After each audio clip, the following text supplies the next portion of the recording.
শিখাইছেন ক্বালান নবিয়্যু সাল্লাল্লাহু আলাইহি ওয়া আলিহি ওয়াসাল্লাম আল্লাহুম্মা গফির লানা ক্বাবলাল মাউত ওয়ারহামনা ইনদাল মাউত ওয়া লা তুআযযিবনা বা'দাল মাউত ওয়া লা তুহাসিবনা ইয়াওমাল কিয়ামাহ ইন্নাকা আলা কুল্লি শাইইন কাদির। এই দোয়ার মাধ্যমে 4টা জিনিস আছে। কয়টা জিনিস? এক নাম্বার হলো আল্লাহুম্মা গফির লানা ক্বাবলাল মাউত। আল্লাহর নবী সাল্লাল্লাহু আলাইহি ওয়াসাল্লাম বলেন, হে উম্মত আমার, ওই দোয়াটা আল্লাহর কাছে করো। আল্লাহ পাকের বারগাহে ইলাহির মাধ্যমে দোয়াটা করো। আল্লাহুম্মা গফির লানা ক্বাবলাল মাউত। আল্লাহ, তুমি আমাকে মৃত্যু আসার আগে দুনিয়ার জমিনের মাধ্যমে তুমি আমাকে ক্ষমা করে দাও। এখন কথা হলো, মানুষের জিন্দেগি শেষ হয়ে যাওয়ার পরে যখন সাকরাত শুরু হয়ে যায়, সাকরাতের সময় ছেলে সন্তান অথবা আত্মীয় স্বজন মসজিদের ইমাম সাহেবকে বাড়ির মাধ্যমে ডাইকা আনে, ঘরের মাধ্যমে আনে, হুজুর আমার বাবা অসুস্থ, দুনিয়া থেকে যাওয়ার সময় হয়ে গেছে, সাকরাত শুরু হয়ে গেছে। মুখের মাধ্যমে পানি দিলে পানি অটোমেটিকলি বের হয়ে যায়, খানা খায় না, সব কিছু তার বন্ধ হয়ে গেছে। হুজুর গো, আমার আব্বাকে আপনি তওবা করে দেন। কয় না গো? হুজুরে ডাক দেয় না? কিন্তু বন্ধুগণ, আর সহ্য কথা হলো, যেই সময় মানুষের সাকরাতের সময় শুরু হয়ে যায়, ওলামায়ে কেরাম এখানে বসা, আমার সাকরাত যেই সময় শুরু হবে, আজরাইল আসার সময় যখন আমার হয়ে যাবে, আপনার জন্য ওই সময়টা আসবে, প্রত্যেকের জন্য, মা বোনদের জন্য ওই সময়টা একদিন আসবে। আজরাইল আসার সময়ের আগ মুহূর্তে আল্লাহ রাব্বুল আলামিন তার বান্দার সমস্ত তওবার দরজাগুলো বন্ধ করে দেয়। তার তওবা আল্লাহর দরবারে কবুল হয় না। তার কারণ হলো আল্লাহর নবী সাল্লাল্লাহু আলাইহি ওয়াসাল্লাম মা ইয়ানতিকু আনিল হাওয়া ইন হুয়া ইল্লা ওয়াহয়ু ইউহা, দুনিয়ার মাধ্যমে যা কিছু বলছে সব কিছু বিশ্ব নবী আল্লাহ পাকের পারমিশন নিয়ে বলছে। যেরকম কথা ঠিক কিনা? নবীজি ব্যক্তিগত দুনিয়ার মাধ্যমে এমন কোনো কথা নবী বলেন না যেই কথা আল্লাহ রাব্বুল আলামিন না ভলাইছে।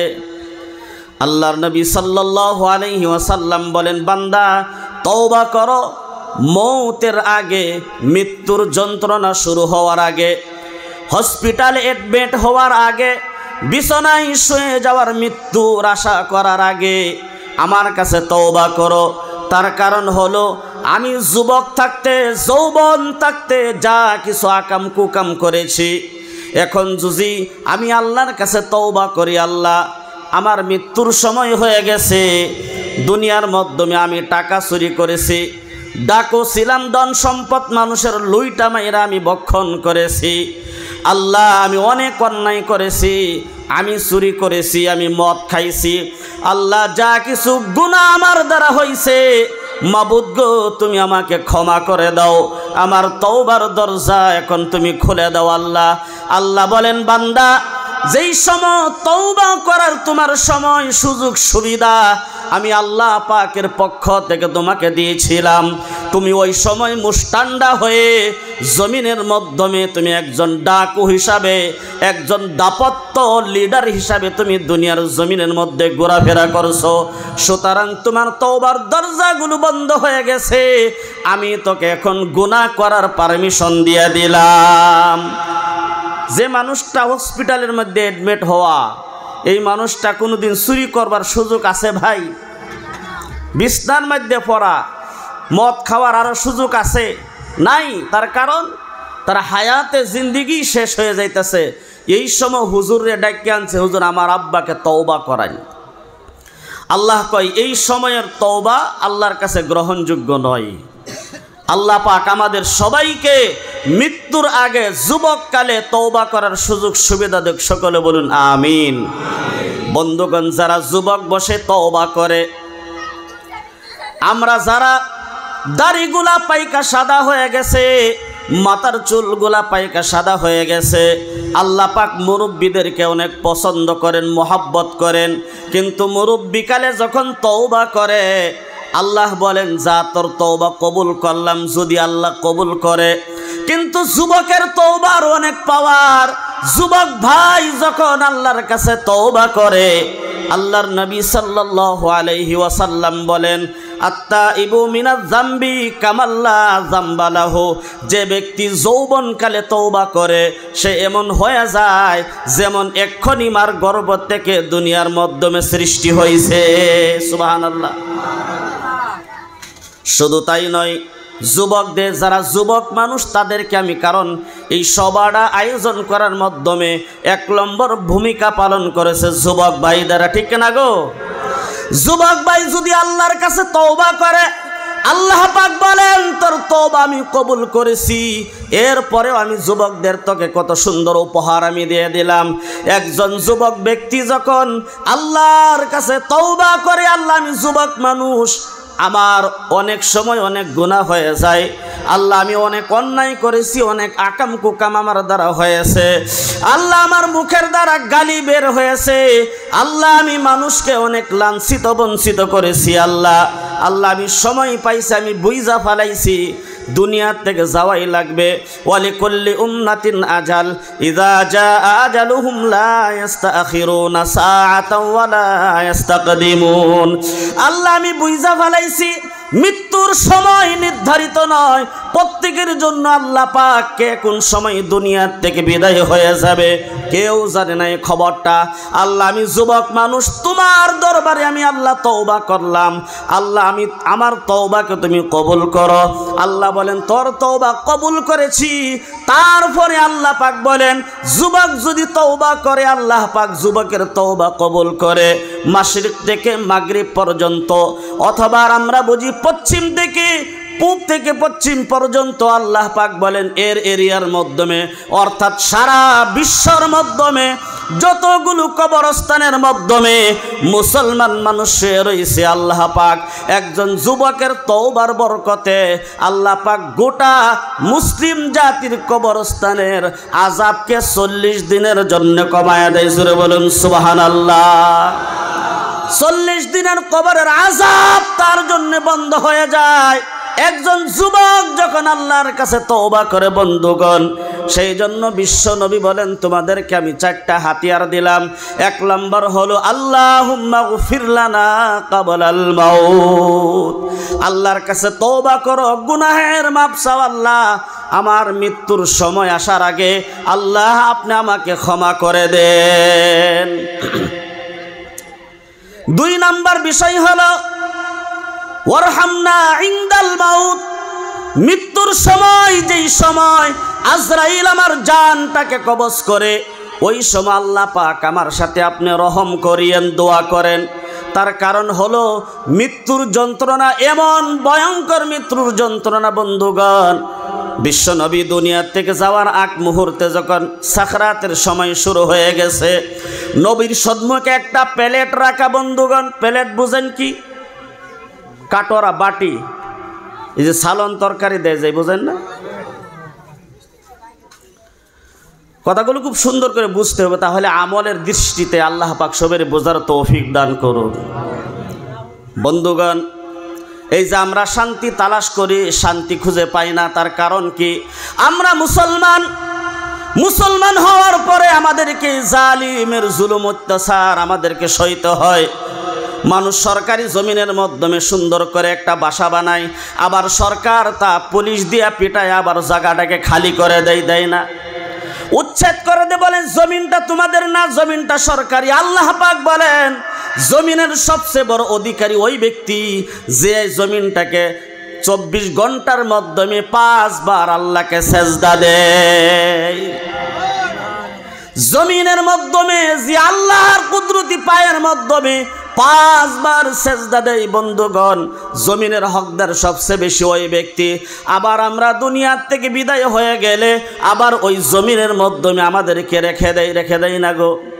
আল্লাহর নবী সাল্লাল্লাহু আলাইহি ওয়াসাল্লাম বলেছেন যে দুনিয়াটা থাকবে অতদিন যতদিন ওই দুনিয়ার মাধ্যমে একজন হক্কানি আল্লাহ আল্লাহ আল্লাহ কওনেওয়ালা থাকবে।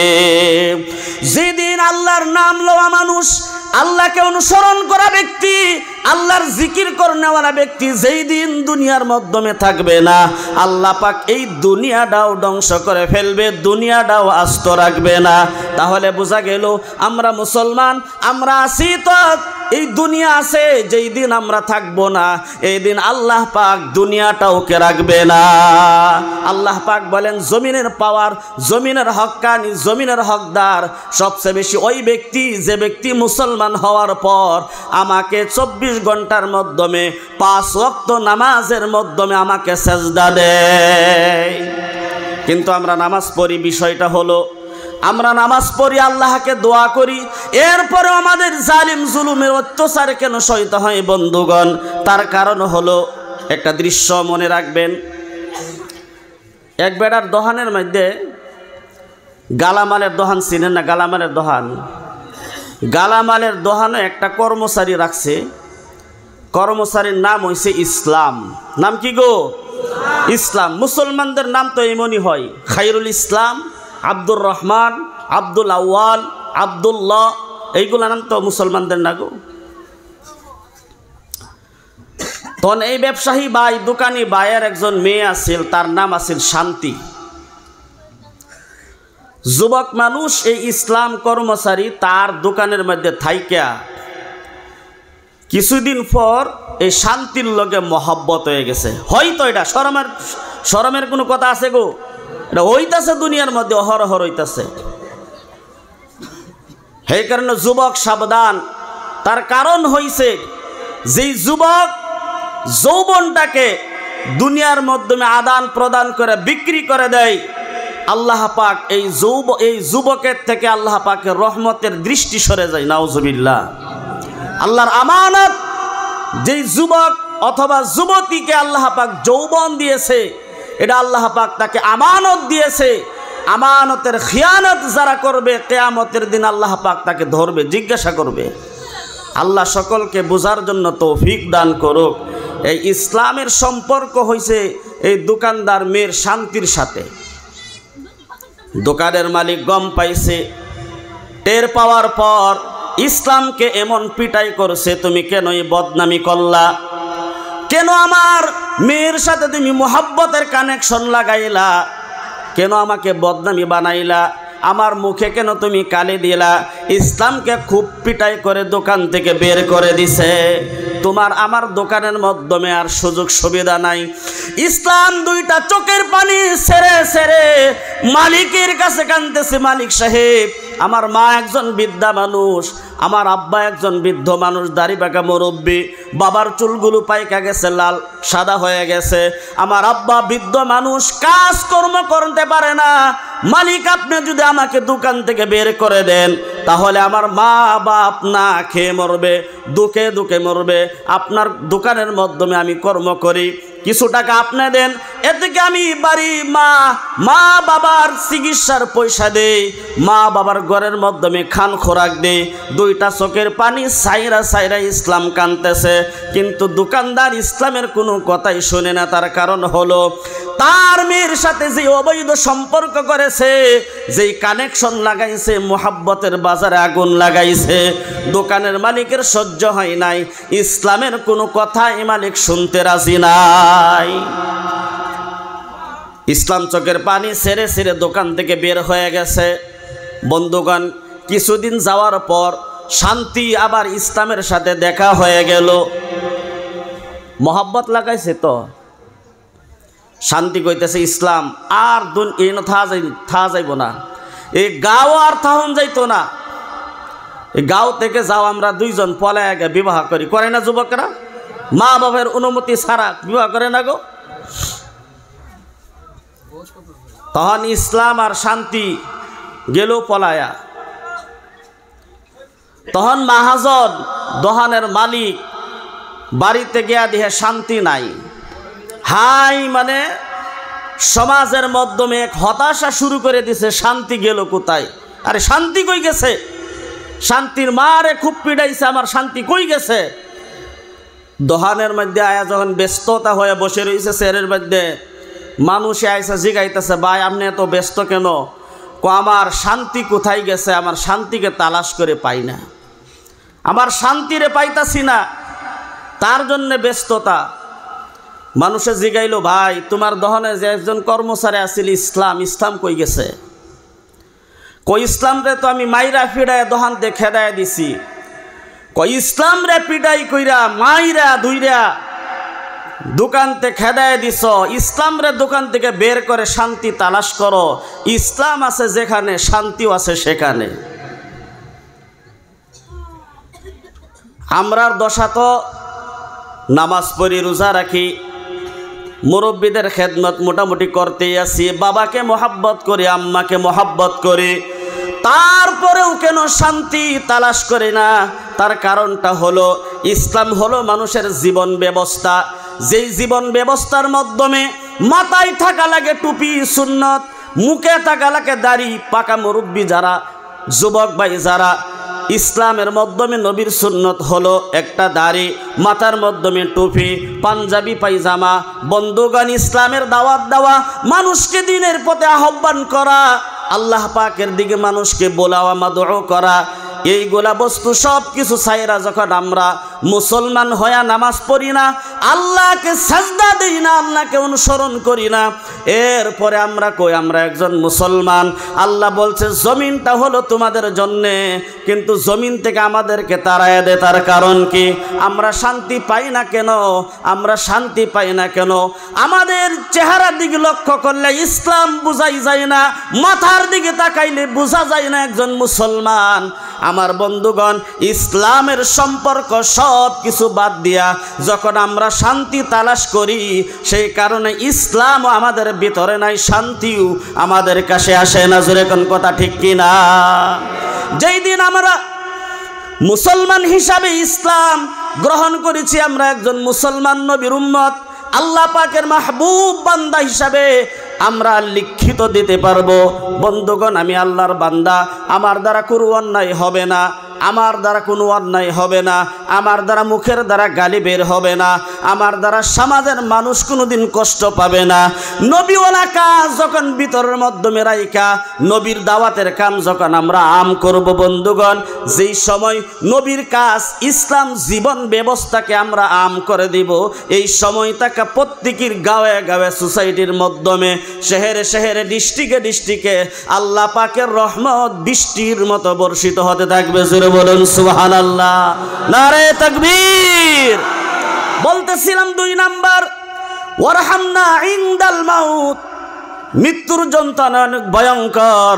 বিশ্বনবী সাল্লাল্লাহু আলাইহি ওয়াসাল্লাম যখন সাকরাত শুরু হয়ে গেছে, একটা পেয়ালা কাঠরা অথবা প্লেট তার সম্মুখে রাখা, আর ওই পেয়ালার মাধ্যমে ঠান্ডা পানি, ওই ঠান্ডা পানি হযরতে আয়েশা সিদ্দিকা রাদিয়াল্লাহু আনহা দেখতেছে নবী বারবার করে ওই হাতটা পেয়ালার মাধ্যমে পানির মাধ্যমে রাখে আর মুখের মাধ্যমে পানিগুলা মেলে দেয়। হযরতে আয়েশা রাদিয়াল্লাহু আনহা বলতেছে, নবী বারবার করে আপনি পেয়ালার মাধ্যমে কেন হাত রাখেন? ঠান্ডা পানি কেন আপনার চেহারার মাধ্যমে আপনি মারতেছেন, একটু বলেন। নবী সাল্লাল্লাহু আলাইহি ওয়াসাল্লাম বলেন, আয়েশা রে, মৃত্যুর যন্ত্রণা আমি নবী সইতে পারি না, আমার সাকরাতের সময় শুরু হয়ে গেছে, মৃত্যুর যন্ত্রণা আমি সইতে পারতেছি না রে আয়েশা, সেই জন্য বারবার করে আমি ঠান্ডা পানি হাতের মাধ্যমে নিয়ে আমার চেহারার মাধ্যমে আমি মালি, আমার অল্প শান্তি লাগে।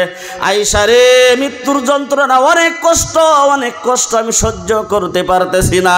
যেই সময় আজরাইল আলাইহিস সালাম নবীর পাশে আয়েশা হাজির হয়ে সালাম দিয়ে পারমিশন নিয়ে নবীর কাছে ঢুকলেন, এই মৃত্যুর যন্ত্রণার সময় নবী সহ্য না করতে পারে, বন্ধুগণ আমার, আমরা যে শ্রেষ্ঠ নবীর শ্রেষ্ঠ উম্মত, নবীজি মৃত্যুর সময় ওই সময়ের মাধ্যমেও উম্মতের চিন্তায় ব্যস্ত ছিলেন, নিজের সন্তানের কথাও বলে গেছে। জিবরাইলকে বলতেছে, জিবরাইল যেভাবে তোমরা আমার জান কবজ করতেছ, আমার জান যেই হিসাবে বের হইতাছে আমার উম্মতের কি এমন কষ্ট হবে। আজরাইল বলেন, নবী গো, আপনার সিনার মাধ্যমে হাত দিয়েছি আদব কায়দা হিসাবে। নবী বলেন, আদব কায়দা হিসাবে হাত দিয়েছ, আমি অনুমান পাইলাম আকাশটা আমার সিনার মাধ্যমে চাপ দিয়া দিছে। একজন নবীর সিনার মধ্যে খালি আদ দেওয়া আর আত আনা, নবী যখন টের পাইছে যে আসমান আর জমিন দুইটা সাফা দিছে। আজরাইল কত বড় কিতাবের মধ্যে লেখা, সারাটা দুনিয়া 4টা ভাগ কইরা 3 ভাগ পানি আর 1 ভাগ সুপ্ত জমিন। এই যে 3 ভাগ যে সাগর সাগর সাগর, সমস্ত সাগরের পানি যদি এক জায়গার মধ্যে কইরা হইলে কয় বালতি পানি হইব গো? কয় বালতি হইব? হিসাব আছে? সমস্ত পানি যদি আজরাইলের মাথার মাধ্যমে ঢেলে দেওয়া হয় তাহলে জমিনের মাধ্যমে 1 বিন্দু 1 ফোঁটা পানি জমিনের মধ্যে পড়বে না। সুবহানাল্লাহ। আল্লাহর কত বড় মাখলুক দেখেন। এই আজরাইল আমাদের সম্মুখে একদিন আসতো না গো? আইতো না? মানুষ যখন মরে যাওয়ার সময় হয়ে জায়গা দেখবেন কম্বলের তলে মুখ নেই গা, খেতার তলে মুখ নেই গা, নেই না গো? মুখ এদিকে ফিরাইয়া ফালা। অনেকেই বলে তোর চেহারা দেখতে চাই না, জিন্দা থাকতে তুমি তাকে ভালোবাসছিলা না, মোহাব্বত করছিলা না, সেই জন্য তোমাকে দেখতে চাই না। না না না না না, আজরাইল যখন সম্মুখে দাঁড়ায় যায়, আজরাইলের সুরত দেখা মানুষ কম্বলের নিচে মুখ নেই, খেতার তলে মুখ নেই, ভয়ে মুখ অন্যদিকে ঘুরায়া ফালা। বন্ধুগণ, মানুষ দুনিয়ার থেকে বিদায় হওয়ার সময় 2টা সিস্টেম হয়। একটা সিস্টেম হইল যে ব্যক্তি নেককার, যে ব্যক্তি আল্লাহ, যে ব্যক্তির উপরে আল্লাহ পাক খুশি হয়ে গেছে, তার জান কবজ করার সময় মারহাবা আলাইকুম, মারহাবা মারহাবা বলে ওই লোকটা বলে, আজরাইল তাড়াতাড়ি কইরা আমার জান কবজ করো, জান্নাত আমার ইন্তজার করতেছে। জোরে বলুন সুবহানাল্লাহ। একটা সিস্টেম।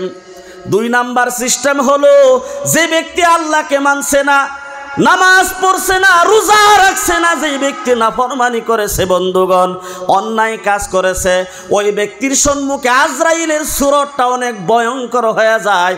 ওই ব্যক্তি দুনিয়ার থেকে যাইতে চায় না, মনটা চায় না, দুনিয়ার মোহাব্বত ছাইরা যাওয়ার কারণে সেই জন্য কম্বলের নিচে মুখ নেই, মুখটা ওই দিক ঘুরায়। বিশ্বনবী সাল্লাল্লাহু আলাইহি ওয়াসাল্লাম বলতেছেন, আজরাইল শুনো আমার উম্মতের কষ্ট কেমন হবে। জোরে বলুন সুবহানাল্লাহ। নবী মৃত্যুর যন্ত্রণা বলতেছে আসমান জমিনটাকে আমার সিনার মাধ্যমে চাপ দিয়ে দিয়েছে, আমি টের পাইছি। ওই সময়ের মধ্যেও নবী বলতেছে, আজরাইল বলো বলো আমার উম্মতের কি এমন কষ্ট হবে, এমন কষ্ট হবে। আজরাইল বলতেছে, নবী গো আপনাকে কষ্টই দেই না। নবী সাল্লাল্লাহু আলাইহি ওয়াসাল্লাম বলেন, আজরাইল যাও যাও, তাড়াতাড়ি যাও, জলদি করে যাও আল্লাহর কাছে, আল্লাহ যাতে আমার উম্মতকে মৃত্যুর সময় কষ্ট দেয় না। সুবহানাল্লাহ বলবেন না? আল্লাহ নবী সাল্লাল্লাহু আলাইহি ওয়াসাল্লামের কথা মোতাবেক পারমিশন হয়ে গেল। আল্লাহ রাব্বুল আলামিন বলেন, নবী গো আপনাকে দুনিয়ার থেকে আমি আনতাছি, আপনার উম্মতকে খালি ময়দানের মাধ্যমে আমি ছেড়ে দেই নাই। নবী হে, আপনার উম্মত যদি একটা আমল করতে পারে, একটা আমল যদি আপনার উম্মত করতে পারে, তাহলে মৃত্যুর সময় তার কষ্ট হবে না। কেমন কষ্ট হবে? যেমন শিশু সন্তান, শিশু বাচ্চা মার স্তন থেকে দুগ্ধ টান দিলে মা যেমন টের পায় না, আল্লাহ রাব্বুল আলামিন বলেন আপনার উম্মত যদি একটা আমল করতে পারে তাহলে এমন কষ্ট হবে না যেমন মা দুগ্ধ খাওয়ানোর জন্য কষ্ট পায়। নবী সাল্লাল্লাহু আলাইহি ওয়াসাল্লাম বলেন, আল্লাহ বলেন আমার উম্মতের জন্য কি করতে হবে। চিন্তা করেন, নবী উম্মতের ফিকিরে কত চিন্তা ফিকির করতেন। নবী উম্মতের কারণে এখন পর্যন্ত মদিনার জমিনে যেই জায়গার মাধ্যমে নবী শুয়ে রয়েছে, ওই জায়গার মাধ্যমে এখন পর্যন্ত নবী উম্মতি উম্মতি উম্মতি উম্মতি বলে কাঁদতেছেন। আপনার জন্য, আমার জন্য। নবী কাঁদনে উম্মতের জন্য। আমি উম্মত হইয়া কি করলাম, আপনি উম্মত হইয়া কি করলেন? একটু চিন্তা করেন, আমি ইসলামের জন্য কি করেছি, দিন ইসলামের জন্য আমার দ্বারা কি উপকার হয়েছে। আল্লাহ রাব্বুল আলামিন বলেন, বন্ধু হে আপনার উম্মতের জন্য আমি একটা অফার দিতেছি, অফারটা নেবেন তো? আল্লাহর নবী সাল্লাল্লাহু আলাইহি ওয়াসাল্লাম বলেন, আপনার উম্মত যদি 1 নাম্বার 5 ওয়াক্ত নামাজ আদায় করে, বলেন কয় ওয়াক্ত? 5 ওয়াক্ত নামাজ যদি আদায় করে, আর ওই নামাজের মাধ্যমে সালাম ফিরানোর পর ওই জায়গার মাধ্যমে বসে যদি একটা দোয়া পড়ে, ওই দোয়াটা হইল আয়াতুল কুরসি। নাম শুনছেন আয়াতুল কুরসি? শুরুত কি গো আয়াতুল কুরসির? আল্লাহু লা ইলাহা ইল্লা হুয়াল হাইয়ুল কাইয়্যুম লা তাখুযুহু সিনাতুন ওয়ালা নাওম লাহু মা ফিস সামাওয়াতি ওয়া মা ফিল আরদি মান যাল্লাযী ইয়াশফা'ু ইনদাহু ইল্লা বিইযনিহি ইয়া'লামু মা বাইনা আইদিহিম ওয়া মা খালফাহুম ওয়া লা ইউহীতুনা বিশাইইন মিন ইলমিহি ইল্লা বিমা শা'a ওয়াসি'a কুরসিয়্যুহুস সামাওয়াতি ওয়াল আরদ ওয়া লা ইয়াউদুহু হিফযুহুমা ওয়া হুয়াল আলিয়্যুল আযীম। মসজিদের ইমাম সাহেব আছে না, ইমাম সাহেবটাতে এই দোয়াটা শিখবেন। কোরআনে কারিমের মাধ্যমে 3 নাম্বার পারার প্রথম পৃষ্ঠার মাধ্যমে আছে এটা। আল্লাহ রাব্বুল আলামিন বলেন, বন্ধু হে আপনার উম্মত যদি 5 ওয়াক্ত নামাজ আদায় করে, নামাজ আদায় করার পর আসসালামু আলাইকুম ওয়া রাহমাতুল্লাহ, আসসালামু আলাইকুম ওয়া রাহমাতুল্লাহ সালাম ফেরানোর পর ওই জায়গার মাধ্যমে বসে বসে যদি এই দোয়াটা পড়তে পারে, আর এই আমলটা যদি মৃত্যু পর্যন্ত বান্দা করতে পারে, আমি ওয়াদা করলাম আপনার উম্মতের মৃত্যুর কষ্ট হবে না। জোরে বলুন সুবহানাল্লাহ, নারে তাকবীর। এই আমলটা উম্মতের কারণে রেখে গেলেন বন্ধুগণ। যেই ব্যক্তি মৃত্যুর সময় আল্লাহ পাকের রহমত, আল্লাহ পাকের দয়া যেই ব্যক্তির হবে না মৃত্যুর সময়, মানুষটা ওলি হইলেও, আল্লাহর আশেক বান্দা হইলেও, আল্লাহর মোহাব্বতের বান্দা হইলেও, মৃত্যুর সময় যদি তার উপরে আল্লাহর দয়া না হয়, মৃত্যুর সময় যদি তার আল্লাহ পাকের মোহাব্বত তার লগে না থাকে, মৃত্যুর সময় সে দুনিয়ার জিন্দা থাকতে ছিল একজন ওলি, দুনিয়ার থেকে বিদায় হওয়ার সময় শয়তানের ধোঁকার মাধ্যমে পরে একজন বেঈমান হয়ে দুনিয়ার থেকে বিদায় হয়ে যায়। সেই জন্য নবী বললেন, উম্মতেরা রে তোমরা দোয়ার মাধ্যমে দোয়াটা করো। একটা হলো আল্লাহুম্মা গফির লানা ক্বাবলাল মাউত, 2 নাম্বার হলো ওয়ালা আল্লাহুম্মা গফির লানা ক্বাবলাল মাউত ওয়ারহামনা ইনদাল মাউত। কয়টা হলো? 2টা। 3 নাম্বার হলো ওয়ালা তুআযিবনা বা'দাল মাউত, আল্লাহ মৃত্যুর পরে যাতে আমার আযাব না হয়, আল্লাহ আমার উম্মতের মৃত্যুর পরে যাতে আযাব না হয়, নবী ওই চিন্তাটাও করে গেছেন বন্ধুগণ। আমার বন্ধুগণ, বিশ্বনবী সাল্লাল্লাহু আলাইহি ওয়াসাল্লাম এক জায়গার মাধ্যমে বসা, হঠাৎ করে একজন মহিলা মানুষ, পর্দার আড়ালে মা বোনেরা আপনারা গুরুত্ব সহকারে কথাগুলো শুনবেন, আমাদের কারণে আপনাদের কারণে। নবীজি এক জায়গার মাধ্যমে বসা, হঠাৎ করে একজন মহিলা মানুষ আইসা বলতেছে, নবী গো আমার একজন যুবতী মেয়ে ছোট্ট কালে দুনিয়ার থেকে বিদায় হয়ে গেছে, আমার অনেক আদরের মেয়ে ছিল, যে মেয়েটাকে আমি 10 মাস 10 দিন পেটের মাধ্যমে রাখছি, নবী গো যে মেয়েটাকে আমি অনেক মহব্বত করতাম, তার দিকে তাকাইলে আমার মুখ দিয়ে হাসি আসতো, সে যতই অন্যায় করতো আমি তাকে মাফ করে দিতাম।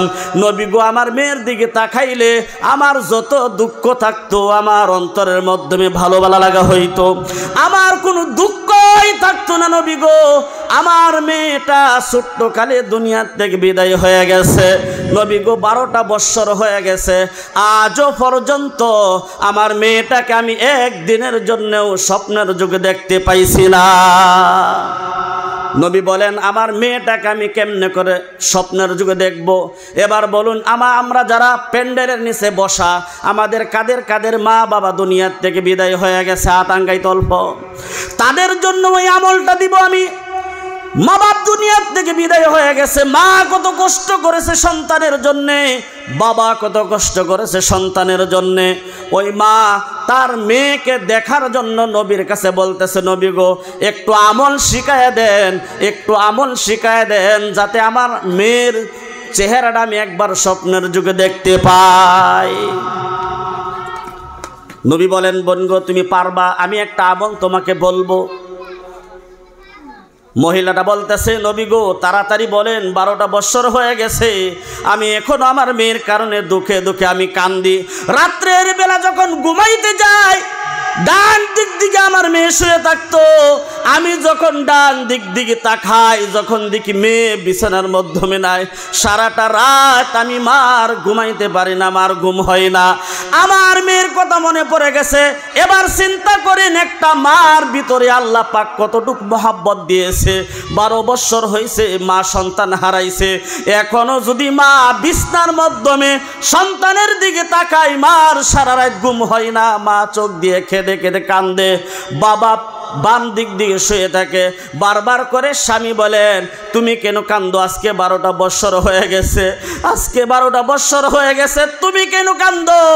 তোমার মেয়ে এমন জায়গার মাধ্যমে গেছে, যেই জায়গার মাধ্যমে গেলে মানুষ আর ফিরে আসে না। কান্দে, স্বামী গো আমার একটাই সন্তান ছিল, এরপরে আর কোনো সন্তান হয় না, 12 বছর পার হয়ে গেছে, আমি মা এখনো বলতে পারি না। হে বাবারা, হে ভাইয়ারা, একজন মা এমন একটা সন্তানকে কত মহব্বত করে। আল্লাহ পাক বলেন, আমি আমার বান্দাকে একটা মার চেয়েও আরো 70 গুণ বেশি মহব্বত করি। জোরে বলুন সুবহানাল্লাহ। মা ডাকতেছে, নবী গো আপনি একটা আমল শিখাইয়া দেন, আমার মেয়ের কথা বারবার করে মনে হয়। নবী ডাকতেছে, তুমি যদি ওই আমলটা করতে পারো, যে আমলটা আমি তোমাকে শিখাইয়া দিব, ওই আমলটা করলে আমি বললাম তোমার মেয়েকে নিশ্চয়ই স্বপ্নের যুগে দেখতে পাইবা। বলতেছে, নবী তাড়াতাড়ি বলেন কি আমলটা করতে হবে। চিৎকার করে অস্থির হয়ে যা, মেয়েকে স্বপ্নের যুগে দেখবো 12 বছর পর। নবী বলতেছেন, আজকে তুমি বাড়ির মাধ্যমে যাও।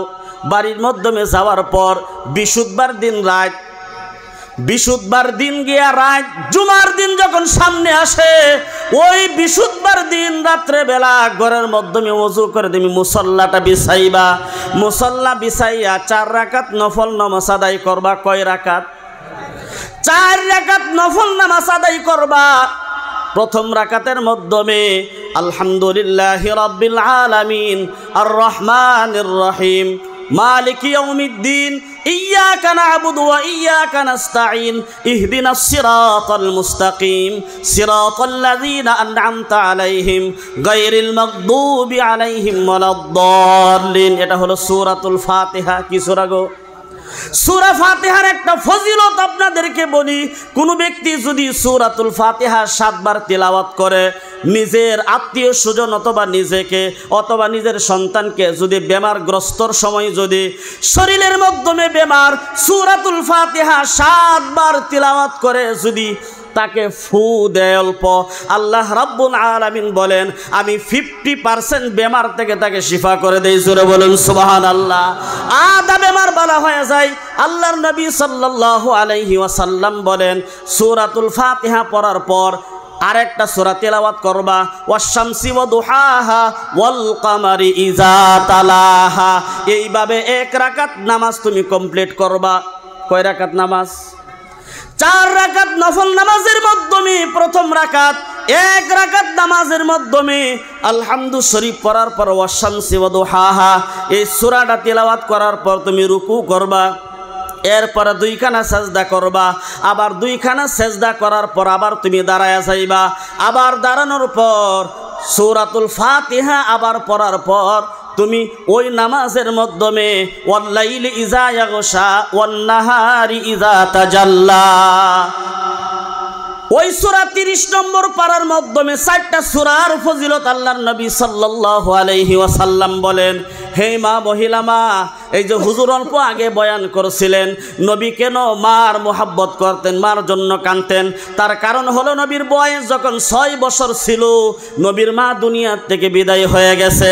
সেই জন্য এই যে বৃদ্ধ বৃদ্ধ মহিলা তার সন্তানের জন্য নবীর সম্মুখে চোখের পানি দিয়া যখন ঝরঝর করে কাঁদতেছে, নবী গো আমি আমার মেয়েকে দেখতে চাই, আমার মেয়ের মহাব্বত আমার দিলের মাধ্যমে অনেক গভীর মহাব্বত, আমি 12 বছর হয়ে গেছে এখন পর্যন্ত বলতে পারি না। ওই মহিলার কথাগুলো নবী শুনতেছে আর নবীর চোখ দিয়ে বে বে করে বের হয়ে পানি বের হইতেছে। হায় আজকে যদি আমার মা থাকতো দুনিয়ার জমিনের মধ্যে। নবী কাঁদতেছে, আমার মেয়ে আমার মা যদি, আমার আম্মা আমেনা যদি দুনিয়ার মাধ্যমে থাকতো, যেমন মা একজন সন্তানের কারণে কাঁদতেছে, আজকে আমার মা দুনিয়ার মাধ্যমে যদি জীবিত থাকতো তাহলে আমার জন্য 2টা চোখের পানি ফালাই ফোঁটা ফালাইতো। নবী এই কারণে বলতেছে, মহিলা তোমাকে আমি আমল শিখাইয়া দিলাম, 4 রাকাত নফল নামাজ পড়ার পর 4 রাকাত নফল নামাজ পড়বা।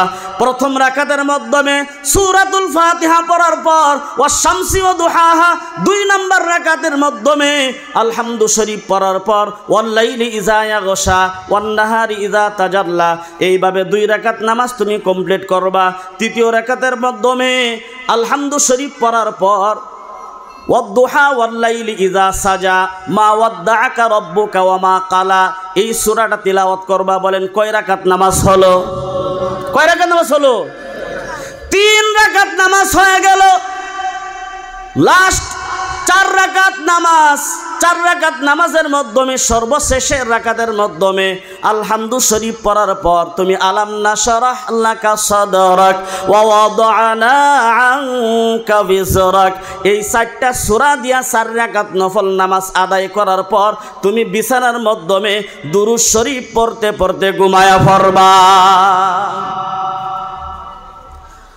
মা কলিজার মাধ্যমে দুঃখ নিয়ে নামাজ পড়ার পর যখন আল্লাহর কাছে হাত বাড়াইছে, আল্লাহ গো আজকে 12টা বছর হয়ে গেছে আমার মেয়েকে আমি দেখতে পাই না, নবী যে আমলটা দিয়েছে আল্লাহ আমি করেছি, আল্লাহ তুমি আমলটা তুমি কবুল করিও, আমার মেয়েটাকে স্বপ্নের যুগে তুমি একবার দেখার তৌফিক দিও। এই দোয়া করে বিছানার মাধ্যমে শুয়ে গেছেন। বন্ধুগণ, বিছানার মাধ্যমে শুয়ে যাওয়ার পর যখন রাত্র গভীর হয়ে গেছে, রাত্র যখন গভীর হয়ে গেছে, হঠাৎ করে মার চোখের সম্মুখে তার সুন্দর মেয়ের চেহারাগুলো জলমল করে বেসে গেছে। তার মার সম্মুখে তার মা, তার মেয়ের চেহারাটা, তার কন্যার চেহারাটা, ওই মুখটা তার মার সম্মুখে ঝলমল করে বাসছে। আর মাকে দেখা দিয়া স্বপ্নের যুগে মেয়েটা জাহান্নামের আগুনের মাধ্যমে দাউ দাউ করে জ্বলতেছে আর ডাকতেছে, আম্মা আম্মা আম্মা তুমি আমাকে বাঁচাও, আম্মা 12 বছর হয়ে গেছে তোমাকে দুনিয়ার মাধ্যমে রেখে আমি বিদায় হয়েছি, আম্মা আম্মা গো আমি 12 বছর ধরে জাহান্নামের আগুনের মাধ্যমে দাউ দাউ করে জ্বলতেছি, আম্মা আমার জন্য দোয়া করো যাতে আল্লাহ পাক আমাকে জাহান্নাম থেকে মুক্ত করে দেয়। 12 বছর পর যখন স্বপ্নের যুগে দেখলো মেয়েটা আবার জাহান্নামের আগুনের মাধ্যমে জ্বলতেছে, মা স্বপ্নের মাধ্যমে বাবা পিছনের তার বাম দিকে শোয়া, ওই কন্যার বাবা, ওই মেয়ে, ওই বহুটার স্ত্রী, তার স্বামী, ওই স্বামী বাম দিকে শোয়া। হঠাৎ করে স্বপ্নের যুগে যখন মেয়ের চেহারাটা মা দেখলো, দেখার পর একটা চিৎকার মারছে, আল্লাহ আল্লাহ আল্লাহ, স্বামী আমার মেয়ে জাহান্নামের আগুনের মাধ্যমে দাউ দাউ করে জ্বলতেছে। স্বামী বলে যখন চিৎকার দিছে, তার আব্বা বলতেছে তোমার কি হয়ে গেছে? বলে আজকে আমি যে আমলটা করেছি, বিশ্ব নবী যে আমলটা বলে দিছে, ওই আমলটা করার পর যখন আমি শুইলাম, শুয়ে স্বপ্ন দেখলাম আমার মেয়ে জাহান্নামের আগুনের মাধ্যমে দাউ দাউ করে চলতেছে। বাবা ওই জাহান্নামের আগুনের কথা শুই না, যেহেতু বাবা তার মাকে, তার স্ত্রীকে আঞ্জা দিয়ে ধরে ডাকতেছে, যাও যাও দুইজনে গিয়া নবীর কাছে অল্প নালিশ করে, নবী যদি দোয়া করে আমার মনে হয় আমার মেয়েকে আল্লাহ পাক জাহান্নাম থেকে রক্ষা করবে। কিতাবের মাধ্যমে এসেছে, স্বপ্নের যুগে তার মা জিজ্ঞাসা করতেছে, হে আমার কন্যা আদরের মেয়ে, 12 বছর ধরে কেন জাহান্নামের আগুনের মাধ্যমে তুমি জ্বলতেছে একটু বলো।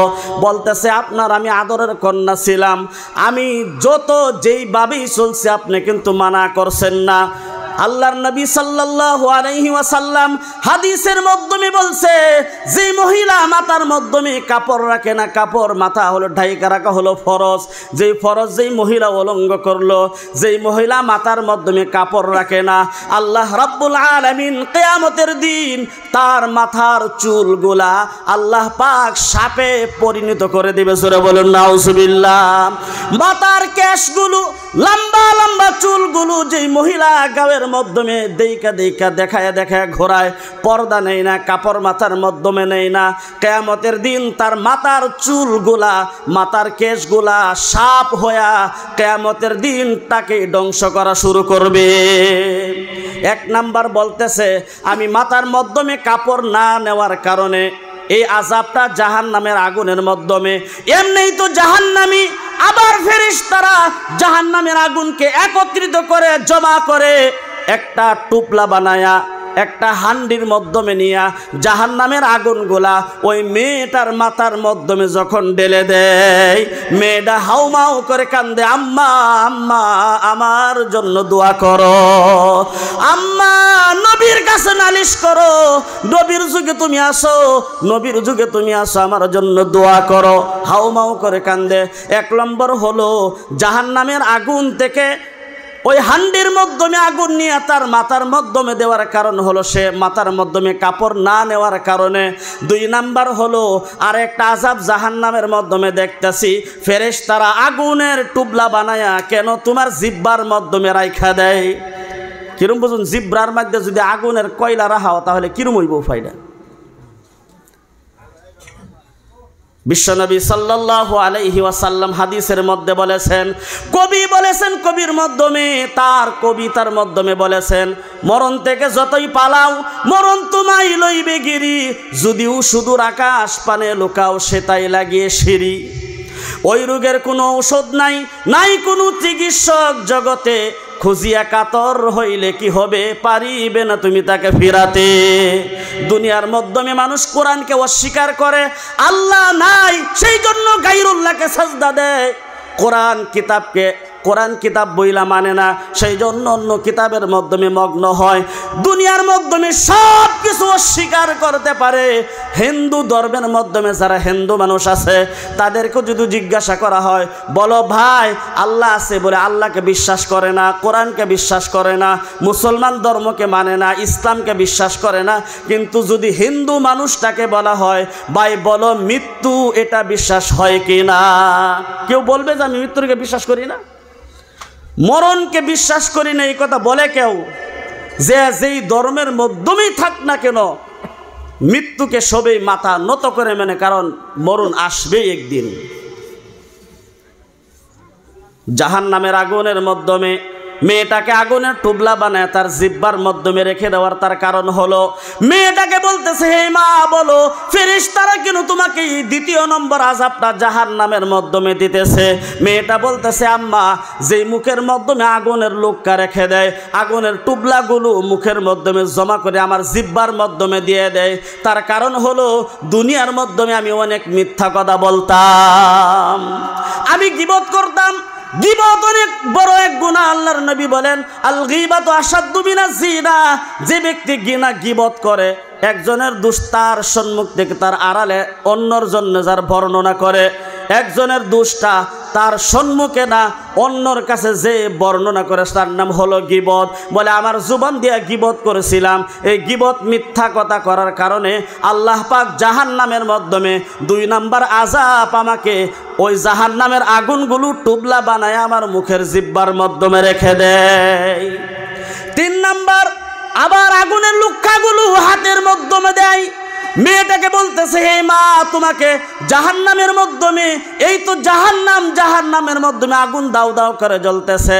1 নাম্বার আযাব তোমার মাথার মাধ্যমে আগুনের টুবলা দেয়, আবার 2 নাম্বারে তোমার জিহ্বার মাধ্যমে আগুনের টুবলা দেয়, আবার 3 নম্বরে তোমার হাতের মাধ্যমে আগুন কেন?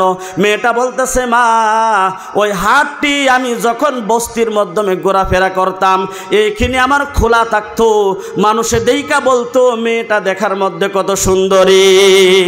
এই যে সুন্দরী রূপটাকে প্রকাশ প্রকাশ্য করার কারণে আজকে আল্লাহ রাব্বুল আলামিন জাহান্নামের ফেরেশতা দিয়া আমার হাতের মাধ্যমে জাহান্নামের আগুন রাইখা দিয়েছে।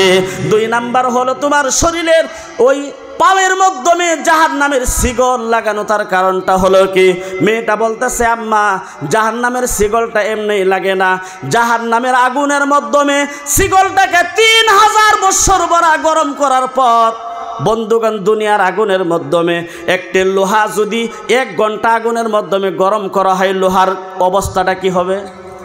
লোহার কালারটা কি হয়ে যাবে? টকটকা লাল হয়ে যাবে না গো? কিন্তু জাহান্নামের আগুনের মাধ্যমে তার এই লোহাটা 3000 বছর বড়া গরম করছে। কয় হাজার বছর? 3000 বছর বড়া গরম করার পর ওই শিকলগুলা তার 2টা পায়ের মাধ্যমে বেঁধে দিছে। ডাকতেছে আম্মা দুনিয়ার মাধ্যমে এই 2টা পাও দিয়ে আমি হাইটা হাইটা সিনেমা হলের মধ্যে যাইতাম, নাচ গান দেখতাম, মেলা বাজারের মাধ্যমে যাইতাম। আম্মা গো ওই পাও 2টা অন্যায় করেছে, যার জন্য জাহান্নামের আগুনের মাধ্যমে ওই 2টা পায়ের মাধ্যমে জাহান্নামের মধ্যে 2টা পায়ের মাধ্যমে একটা শিকলকে 3000 বছর গরম করার পর ওই শিকল 2টা আমার 2টা পায়ের মাধ্যমে রাইখা দিছে। মা তুমি নবীর কাছে নালিশ করো, নবী যাতে দোয়া করে আল্লাহ যাতে আমাকে জাহান্নাম থেকে মুক্ত দেয়। বন্ধুগণ একজন মার দোয়া কত পাওয়ারফুল দোয়া হয়, অল্প খেয়াল করে শোনেন কথাগুলো। ওই মার স্বপ্নটা ভাঙ্গা গেল, চিৎকারের পর স্বপ্নটা ভেঙে গেল। এই অবস্থা সব কিছু দেখার পর তার মা বাবা কাঁদতে কাঁদতে নবীর সম্মুখে গিয়ে হাজির হয়ে গেছে। নবী জিজ্ঞাসা করতেছে হে মা বলো তোমার কি হয়ে গেছে? মহিলা কোনো কথাই বলতে পারে না, যতবার বলে কি হয়েছে বলো, কি হয়েছে বলো, সে কোনো কথাই বলতে পারে না, বেহুশ হয়ে যায় কাঁদতে কাঁদতে। তার কারণ হলো জাহান্নামের মাধ্যমে তার মেয়ের যে অবস্থা দেখছে তার ব্রেনটের মাধ্যমে ঢুকে গেছে। আমার মেয়ে জাহান্নামের আগুনের মাধ্যমে দাউ দাউ করে জ্বলতেছে। এবার কিছুক্ষণ পর নবী বলতেছে তুমি স্থির হও, তুমি শান্ত হও। শান্ত হওয়ার পর আমাকে বলো তুমি স্বপ্নের যুগে কি দেখলা? বললা নবী গো যে আমলটা আপনি আমাকে দিয়েছিলেন, আমি 4 রাকাত নফল নামাজ আদায় করার পর বিছানার মাধ্যমে শুয়ে গেছি। নবী গভীর রাত্রে আমি স্বপ্নে দেখতেছি আমার মেয়ে জাহান্নামের আগুনের মাধ্যমে দাউ দাউ করে জ্বলতেছে, জাহান্নামের আগুনের মাধ্যমে দাউ দাউ করে জ্বলতেছে। তার কিছু আযাব আমি অন্য আযাব দেখেছি, মাথার আযাব আলাদা, হাতের আযাব আলাদা, জিহ্বার আযাব আলাদা, পায়ের আযাব আলাদা। আল্লাহর নবী সাল্লাল্লাহু আলাইহি ওয়াসাল্লামের কাছে সমস্ত কিছু খুইলা বললেন নবী গো আমি তা সহ্য করতে পারতেছি না। মেয়েটা একটা কথাই বলতেছে আম্মা তুমি আমার জন্য দোয়া করো, আম্মা তুমি আমাকে বাঁচাইতে পারো, আম্মা তুমি আমাকে বাঁচাইতে পারো। নবীর কাছে তুমি নালিশ করে একটা কথাই বলছে। বিশ্বনবী সাল্লাল্লাহু আলাইহি ওয়াসাল্লাম বলেন সমস্ত উম্মতে মুসলিমাদের মহিলাদের জন্য ওই সবকটা আমি রেখে গেলাম। মেয়ে মানুষ যদি ওই কাজকর্মগুলা করে যে কর্মগুলা এই হাদিসের মাধ্যমে বলা হয়েছে, এই কর্মগুলা যদি মহিলারা করে জাহান্নামের আগুনের মাধ্যমে দাউ দাউ করে জ্বলবে। নবী তার মাকে বাবাকে নিয়ে হাত বাড়াইছে, আল্লাহ তার মার চোখের পানি আমি সহ্য করতে পারি না, তার মা বেহুশ হয়ে গেছে, তার আব্বা বেহুশ হয়ে গেছে। আল্লাহ গো আমি নবী হইয়া তার মার জন্য তার বাবার জন্য তাদেরকে আমি নিয়ে আমি হাত বাড়ায় তোমার কাছে তোমার শাহী দরবারে 2টা হাত কানা বাড়াইয়া দিলাম। আল্লাহ গো ওই মার কন্যা ওই বাবার কন্যাকে তুমি জাহান্নাম থেকে মুক্ত দাও। আল্লাহ রাব্বুল আলামিনের পক্ষ থেকে এসে নবী হে আপনি যদি যা বলেন আমি আল্লাহ পাক তা দিতে রাজি।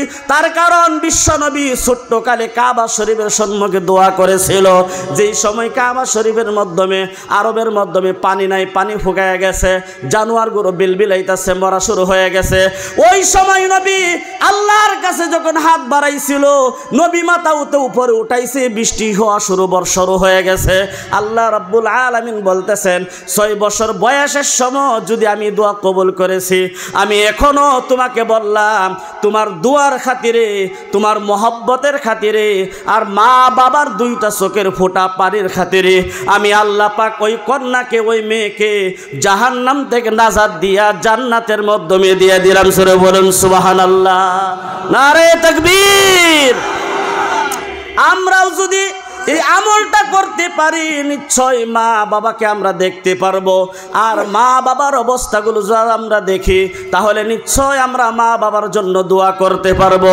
আল্লাহর নবী সাল্লাল্লাহু আলাইহি ওয়াসাল্লাম বলেন, কোন ব্যক্তি যদি তার মা বাবার কারণে যদি কবরস্থানের মাধ্যমে গিয়া যদি আব্বা আম্মার কবরটা সামনে নিয়া যদি তাকায়া তাকায়া দেখে, আল্লাহ গো এই যে আমার আব্বা কবরের মাধ্যমে শুয়ে রয়েছে, আল্লাহ আমার আম্মা এই কবরের মাধ্যমে শুয়ে রয়েছে, যেই মা 10 মাস 10 দিন পেটের মাধ্যমে রাখছে, যেই মা শীতের দিন সন্তানকে কষ্ট দেয় না, নিজে মা শীতে কষ্ট ভোগ করেছে, মা ভিজা জায়গার মাধ্যমে শুয়া সন্তানকে নিজের সিনার মাধ্যমে রাইকা সারা রাত মা পার করছে। শুধু তাই নয়, দুনিয়ার মাধ্যমে ভূমিষ্ঠ হওয়ার আগে সন্তান যখন পেটের মাধ্যমে ছিল, মা খানা খাইতে বসছে, মা খানা খাইবে, খানাগুলো তৈরি হয়ে গেছে, লুকমাগুলো হাতের মাধ্যমে নিছে, লুকমা হাতের মাধ্যমে নিছে, নেওয়ালাটা মুখের মাধ্যমে দিবে, সন্তান পেটের মাধ্যমে আঘাত করেছে, মার পেটের মাধ্যমে ব্যথা শুরু হয়ে গেছে, মার খানা খাইতে ইচ্ছা করলো না, মা খানা খাইতে পারে না, থালাটা ধাক্কা দিয়ে সরাইয়া মা এবার দাঁড়াইয়া গেছে, কোনো একটার মাধ্যমে সাহারা নিয়ে মা খাড়া হয়ে গেছে, বাবা ডাকতেছে খানা খাও, মা বলে না না খানা আমি খাবো না, আপনি খানা খান, শুয়ে যান। এইভাবে কত রাত আমার আম্মা দুনিয়ার জমিনের মাধ্যমে পার করছে। আল্লাহ এই যে কবর, যেই কবরের মাধ্যমে আমার ওই মা ঘুমিয়ে রইছে, আল্লাহ এই যে কবর, যেই কবরের মাধ্যমে আমার আব্বা ঘুমিয়ে রইছে, আল্লাহ তোমার সম্মুখে আমি দুইটা হাত বাড়ায় দোয়া করি, আল্লাহ আমার মা বাবার কবরটাকে জান্নাতের বাগিচা বানায় দাও। আল্লাহ বলেন সন্তানের দোয়া কবুল করে, যদিও মা বাবার কবরের মাধ্যমে আযাব থাকে, আমি আল্লাহ পাক তার মা বাবার কবরটাকে জান্নাতের বাগান বানায় দেই। সুবহানাল্লাহ। বন্ধুগণ, তার কারণ হলো কবর এমন একটা জায়গা, যেই জায়গার মাধ্যমে সবার যাওয়া লাগবো না গো, বুড়া হোক, বৃদ্ধ হোক, অথবা যুবক হোক, যেই হোক, ছোট্ট হোক অথবা বয়সী হোক, সবাইকে 3টা কাপড় পরে, মেয়ে লোক হইলে 5টা কাপড়ের মাধ্যমে প্যাকেট করে, পুরুষ হইলে 3টা কাপড়ের মাধ্যমে প্যাকেট করে, আবার 3 রঙের 3টা ভান দিয়ে 2জন মানুষে কবরের মাধ্যমে রাইকা আসে না গো।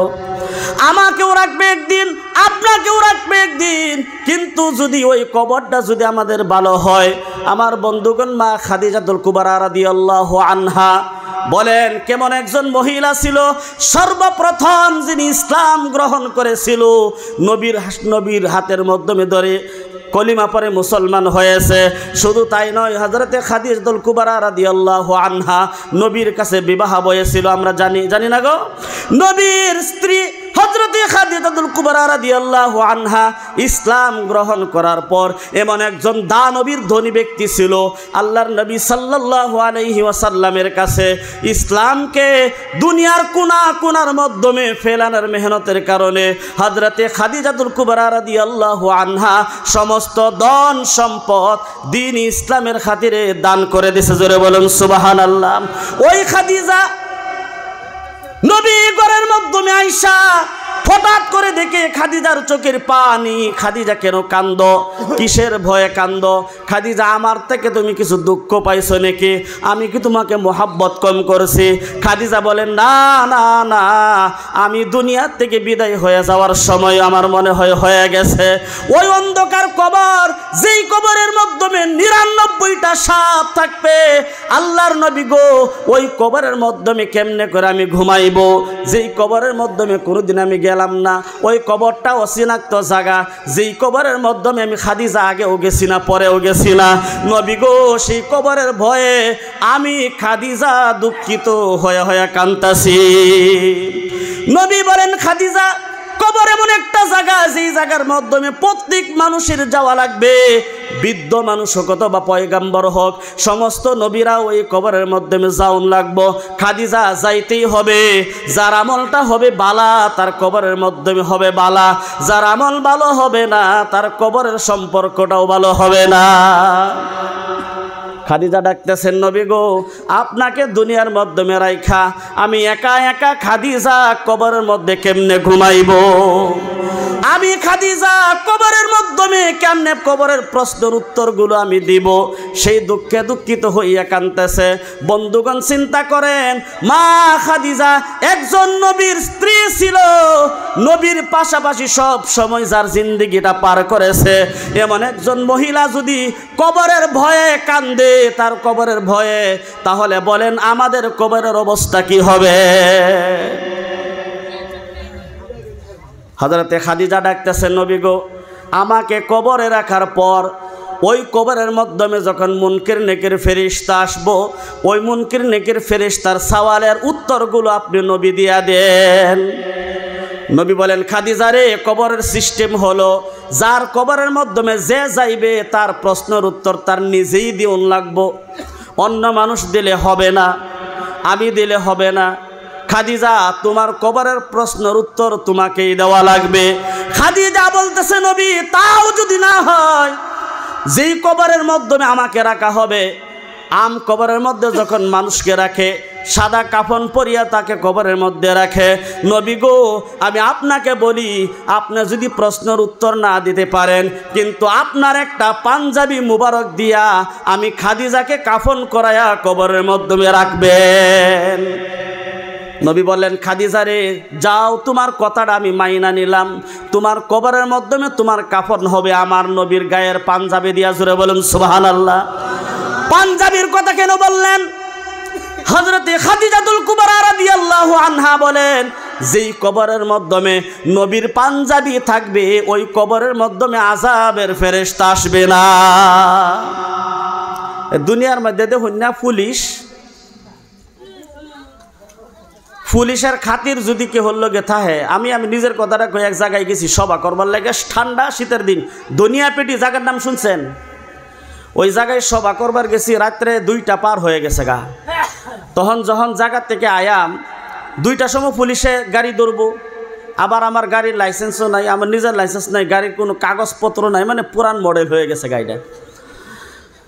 তখন ওই জায়গার একজন চেয়ারম্যানে কইতেছে, হুজুর, রাত্র 2টা হয়ে গেছে গা, নাইট ডিউটি পুরা দমে থাহে, তাহলে একটা পোস্টার নেন, এই পোস্টারের মধ্যে আমার নাম আছে, পুলিশে যদি ধরে তাহলে এই পোস্টারটা যদি আপনি দেখান তাহলে ইনশাল্লাহ ছাইরা দিব।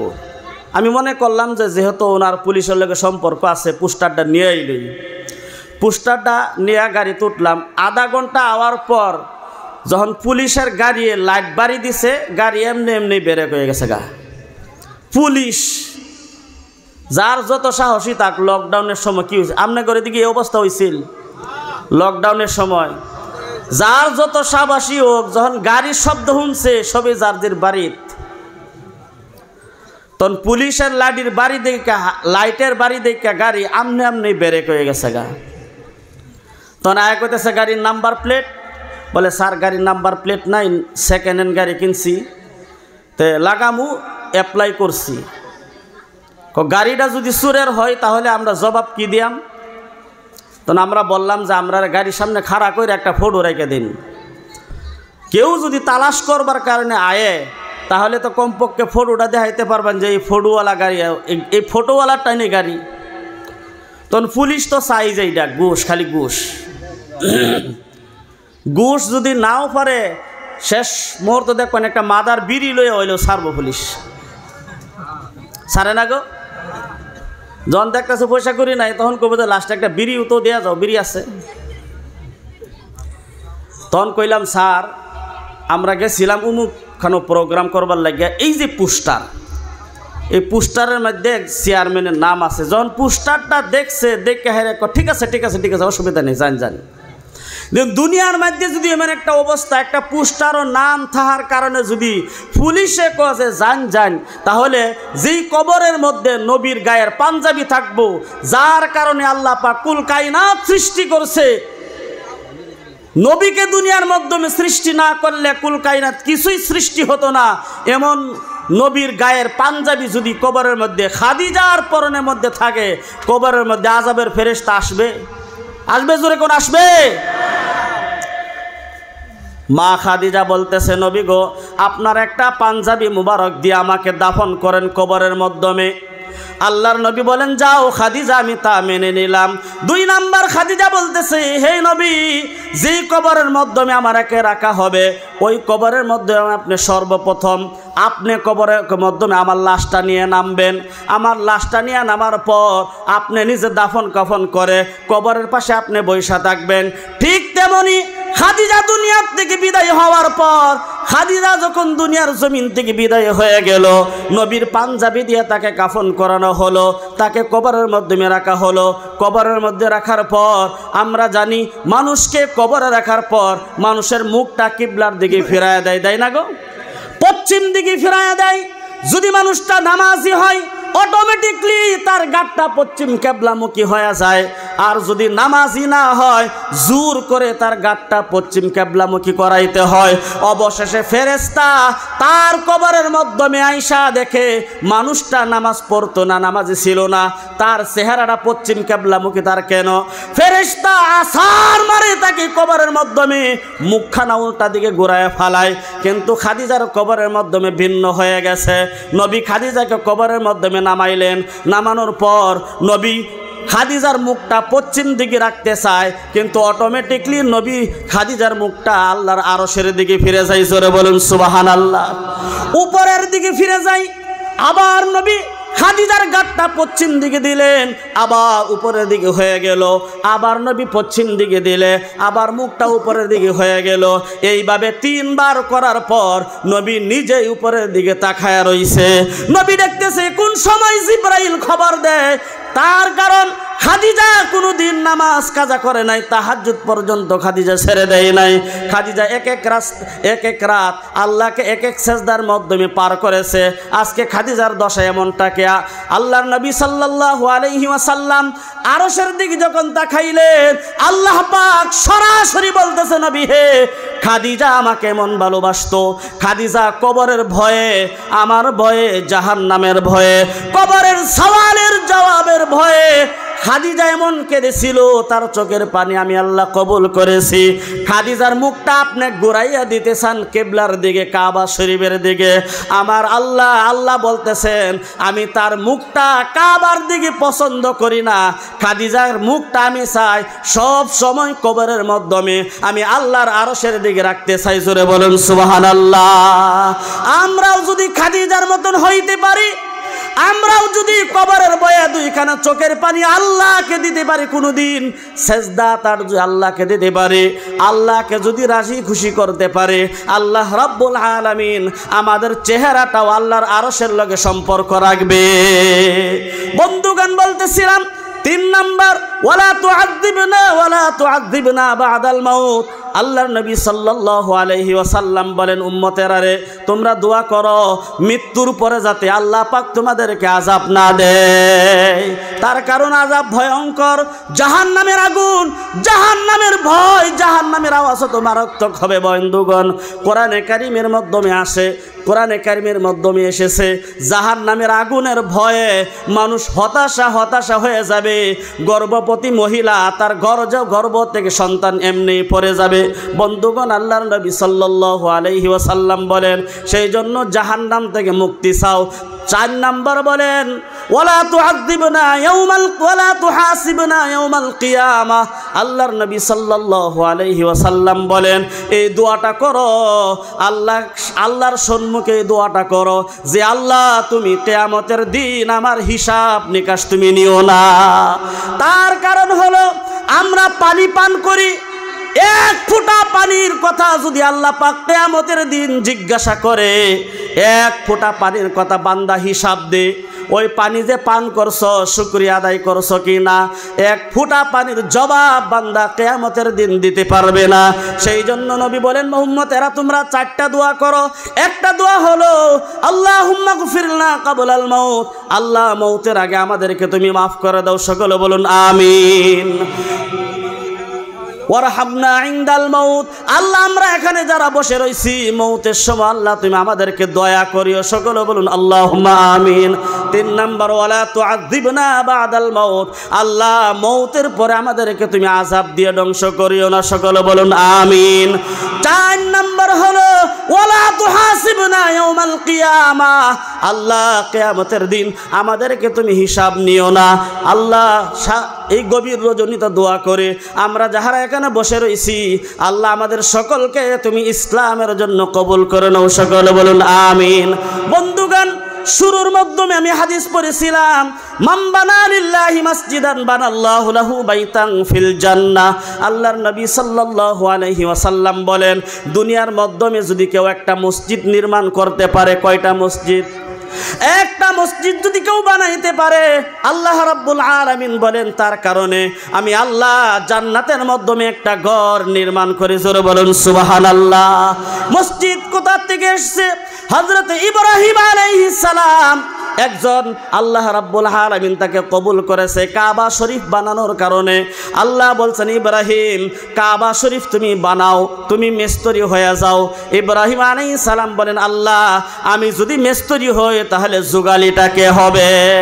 বলেন ঘর বানানোর সময় খালি মিস্ত্রি লাগে না যুগালি লাগে? যুগালি লাগে। আল্লাহ রাব্বুল আলামিনের কাছে ইব্রাহিম আলাইহিস সালাম বলেন, আল্লাহ আমি যদি মিস্ত্রি হই তাহলে আমার যুগালিটা কে হবে? আল্লাহ বলেন, ইব্রাহিম যুগালি হিসাবে তোমার সন্তান ইসমাইলকে সাথে নিয়ে নাও, জোরে বলুন সুবহানাল্লাহ। কাবা শরীফ তৈরি হয়ে গেল। এক মুষ্টি মাটি বেশি হয়ে যাওয়ার পর ইব্রাহিম আলাইহিস সালাম বলেন, আল্লাহ মুকাম্মল কাবা শরীফ বানায় ফেলাইছি, আল্লাহ এক মুষ্টি মাটি বেশি হয়ে গেছে, আল্লাহ ওই মাটিখানে আমি কি করব? আল্লাহ বলেন, ইব্রাহিম ওই মাটিটা নিয়ে তুমি কাবা শরীফের ছাদের উপরে দাঁড়ায় যাও, ছাদের উপরে দাঁড়াও। ইব্রাহিম আলাইহিস সালাম কাবা শরীফের উপরে উঠা, ছাদের উপরে উঠা মাটিগুলো হাতে নিয়ে দাঁড়াইয়া গেলেন।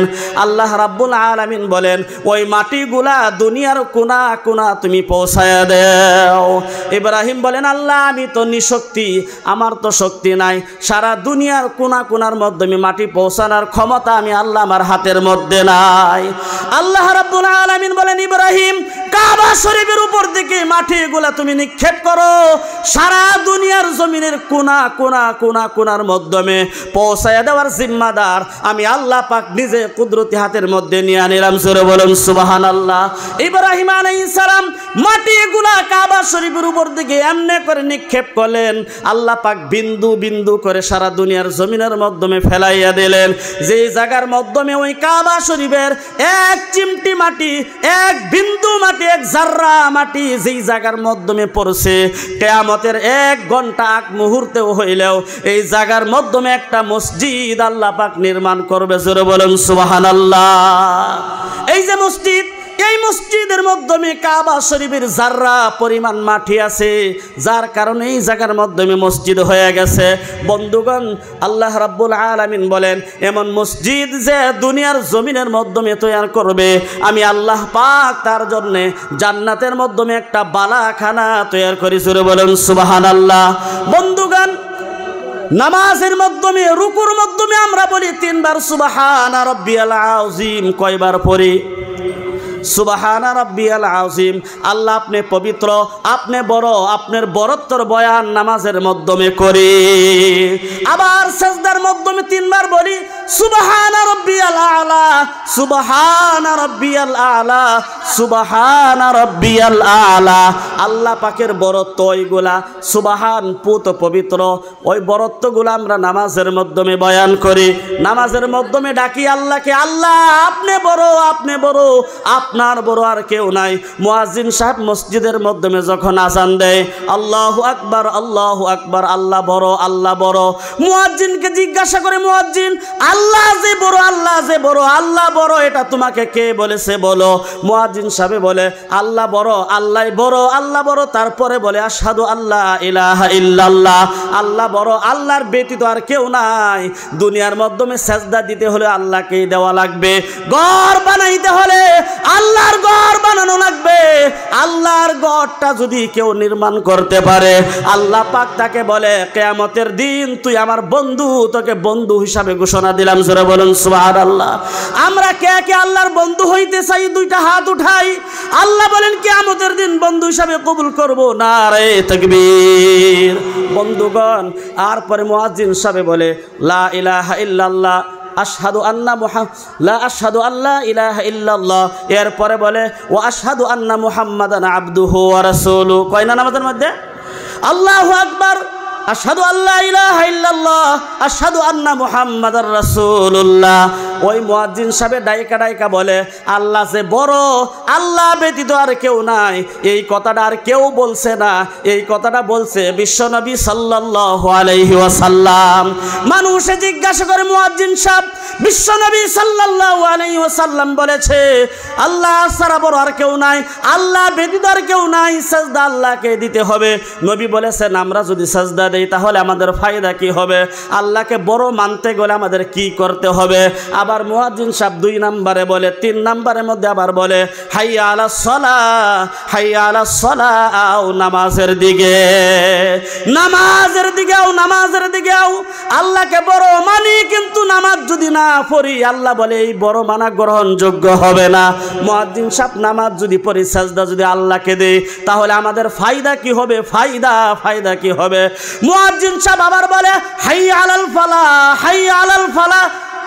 নামাজ পড়লে বান্দা কামিয়াব হয়ে যাইবে, নামাজ পড়লে বান্দা লাভবান হয়ে যাইব। যে ব্যক্তি নামাজ পড়ব, কিয়ামতের দিন আল্লাহ পাক তার হাতের মাধ্যমে জান্নাতের চাবি দিবে। জোরে বলুন সুবহানাল্লাহ।